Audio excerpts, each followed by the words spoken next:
Hello दोस्तों, नमस्कार। आपका इसमें प्यारे से चैनल केडी माधव एजुकेशन पे आपका स्वागत करता हूं। दोस्तों जैसा कि आप जानते हैं, मैंने पहला पार्ट आपका अपलोड कर दिया जिसमें मैंने आपको कूलाम के नियम के बारे में दोस्तों बहुत ही अच्छी तरह से डिटेल में बताया है। जो हमारा मोस्ट इंपोर्टेंट टॉपिकों की जो सीरीज है, जिसमें आज नेक्स्ट टॉपिक है दोस्तों 12th फिजिक्स का वैद्युत क्षेत्र की तीव्रता। दोस्तों जैसा कि आप जानते हैं, वैद्युत क्षेत्र की तीव्रता है इंटेंसिटी ऑफ इलेक्ट्रिक फील्ड के बारे में आपसे पूछा जा रहा है। तो वैद्युत क्षेत्र की तीव्रता क्या होती है दोस्तों? देखिए वैद्युत क्षेत्र क्या होता है, जैसे कि अगर आपका कोई ये आवेश है, ठीक है दोस्तों, और इस आवेश के पास अगर मैं कोई दूसरा आवेश रख दूं, तो दोस्तों जैसा कि आप जानते हैं कि ये एक दूसरे पे बल लगाते हैं, यानी ये प्लस और ये प्लस। तो आपको पता है कि ये प्लस और ये प्लस है, तो यहां पर प्रतिकर्षण का बल लगेगा, यानी ये इसको धक्का मारेगा, ये इसको धक्का मारेगा। जब आवेश दो प्रकार के होते हैं, मतलब एक प्लस का है दूसरा भी प्लस का है दोस्तों, तो इन दोनों आवेशों के बीच एक बल लगता है जिसे हम प्रतिकर्षण का बल कहते हैं। और जब आवेश एक प्लस है और दूसरा आपका दोस्तों माइनस है, तो इन दोनों आवेशों के बीच दोस्तों बल लगता है जिसे हम आकर्षण का बल कहते हैं। तो आवेशों के बीच दोस्तों एक बल लगता है, ठीक है, यानी आवेश इस पर एक बल लगाएगा, यानी रिपल्सन फोर्स लगाएगा इधर, ठीक है दोस्तों। तो जो यहाँ पर जो आवेश एक दूसरे पर बल लगा रहा है, तो कहने का मतलब यह है दोस्तों कि आवेश अगर यहाँ की अपेक्षा इस Q नॉट को अगर आप यहाँ रखना चाहें तो भी आवेश एक बल लगाएगा, क्योंकि प्रतिकर्षण है। इसकी अपेक्षा दोस्तों आप अगर Q नॉट आवेश को यहाँ लगाएं तो भी बल लगाएगा, लेकिन दोस्तों आप यहाँ पर लगाएं तो आप यहाँ पर भी लगाएं। लेकिन एक बात है कि जब आवेश के पास अब दूसरा आवेश थोड़ा पास रखा होता है तो बल बहुत अधिक लगता है, थोड़ा दूर करते हैं तो बल थोड़ा कम हो जाता है, और दूर करते हैं तो दोस्तों बल और कम हो जाता है, और दूर करते हैं तो दोस्तों बल नगण्य हो जाता है, F = 0 जिसे आप बोलते हो।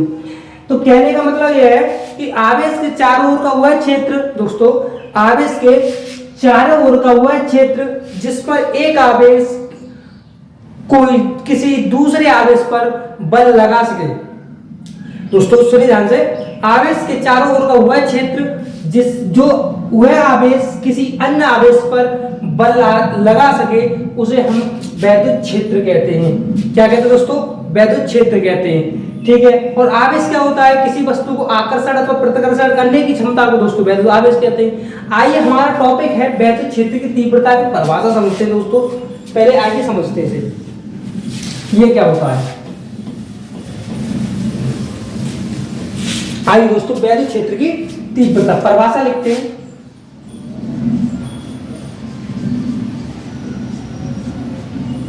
यानी इसकी परिभाषा होती है दोस्तों एकांक धन परीक्षण आवेश पर लगने वाले बल को, एकांक धन परीक्षण आवेश पर लगने वाले बल को वैद्युत क्षेत्र की तीव्रता कहते हैं। इसे E से प्रदर्शित करते हैं। यानी दोस्तों समझे, एकांक धन परीक्षण आवेश कहने का मतलब दोस्तों, अगर आपका एक कोई Q नॉट आवेश है, ठीक है दोस्तों, और आप इसके पास ये ऐसा समझिए यहाँ पर कोई आवेश है और इसके पास आप कोई Q नॉट आवेश लेके आ रहे हैं वैद्युत क्षेत्र में। तो जैसा कि आप जानते हैं कि आवेश के चारों ओर का हुआ क्षेत्र जिस पर आवेश एक दूसरे आवेश पर बल लगा सके उसे हम वैद्युत क्षेत्र कहते हैं। तो यहाँ पर दोस्तों क्या है, आप इधर इसको लाओगे, इधर लाओगे ऐसे, तो ये प्लस है यहाँ पर, तो ये बल लगाएगा उधर जाएगा दोस्तों, ठीक है। तो यहाँ पर प्रतिकर्षण का बल लगेगा, प्रतिकर्षण का बल, क्योंकि प्लस प्लस ला रही हूं, है ना। तो यहाँ पर एक बल लग रहा है, वही बल क्या है कि एकांक धन परीक्षण आवेश। ये एक ऐसा धन परीक्षण आवेश वह आवेश होता है जिसका स्वयं का कोई प्रभाव नहीं होता, जो दूसरे के बल का ही अनुभव करता है, जिसे हम वैद्युत परीक्षण धन आवेश कहते हैं दोस्तों, ठीक है। तो आप यहां से इधर लाओगे तो ये धन परीक्षण आवेश हो जाएगा। अब यहां पर एक बल लगेगा, है ना दोस्तों, यही है। तो इसका सूत्र होता है दोस्तों E बराबर F अपॉन क्यू नॉट,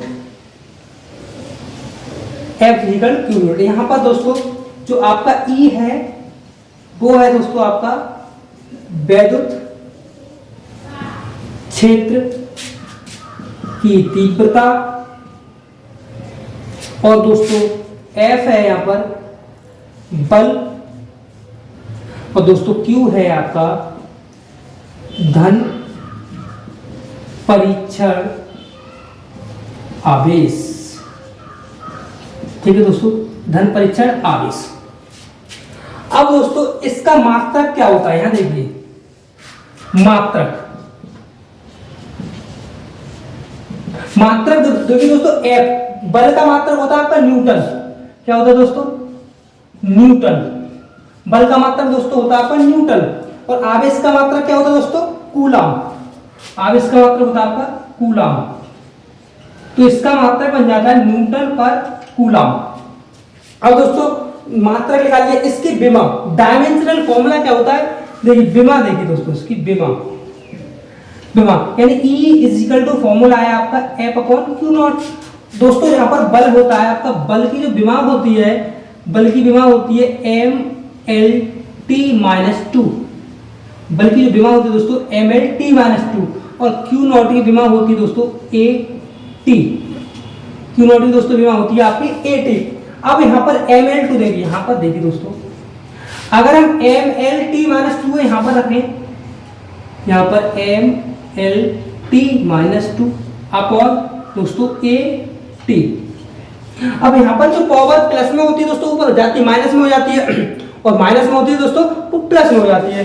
तो देखिए E का जो डायमेंशनल फॉर्मूला निकल के आएगा वो होगा तुम्हारा MLT-2, और ये ऊपर जाएगा तो दोस्तों ये भी T माइनस बन जाएगा और ये माइनस वन बन जाएगा।